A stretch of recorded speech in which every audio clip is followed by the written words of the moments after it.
Siamo in compagnia del direttore del Museo del Paesaggio di Torre di Mosto in località Bocafossa. Signor Giorgio Baldo, buongiorno, benvenuto. Buongiorno.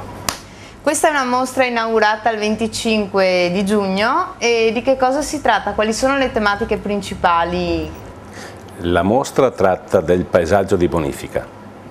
È una mostra organizzata su 3 sezioni.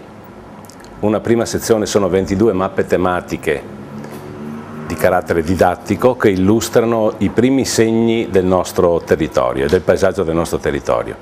Partiamo con l'intervento della Serenissima per la diversione dei grandi fiumi, Sile, Piave e Livenza, per arrivare fino ai segni che poi si sono succeduti durante il periodo della bonifica integrale. Questa prima sezione è seguita da una seconda sezione formata da circa 110 foto che vengono dal fondo del Museo di San Donà di Piave, del Museo Civico di San Donà di Piave, che illustrano in una sorta di romanzo fotografico la storia, l'epopea della bonifica dagli anni 20 fino agli anni 40.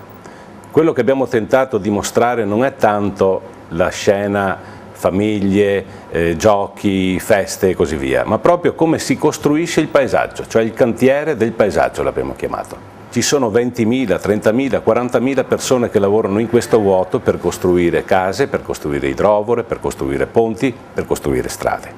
Questa prima parte è racchiusa appunto in queste prime foto.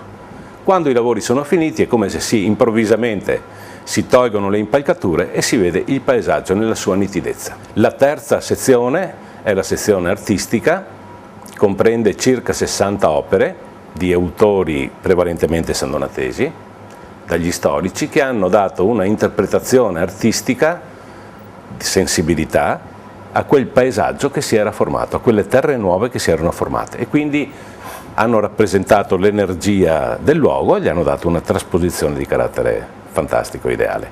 Poi abbiamo anche un autore particolare. Accanto a questo abbiamo voluto, seguendo sempre il nostro stile, cioè di fare confronti e paragoni tra paesaggi, abbiamo anche una mostra, secondo me molto poetica, di Arturo Benvenuti, che è un pittore di 87 anni, poeta, e che ha illustrato la sua esperienza, anche lui emotiva e sentimentale, nel Carso e a Lussino.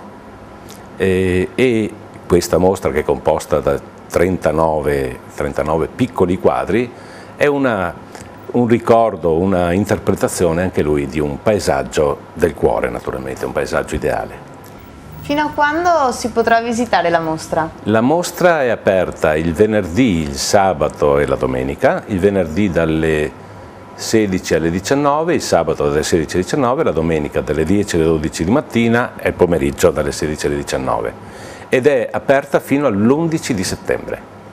Però la parte storica e didattica, proprio perché l'abbiamo pensata anche in funzione di una riscoperta dell'identità nostra di questo territorio del Basso Piave, è aperta per le scuole fino a novembre, la manterremo aperta in laboratorio. Ringraziamo il signor Giorgio Baldo per averci illustrato questa mostra e invitiamo i telespettatori ad andarla a visitare.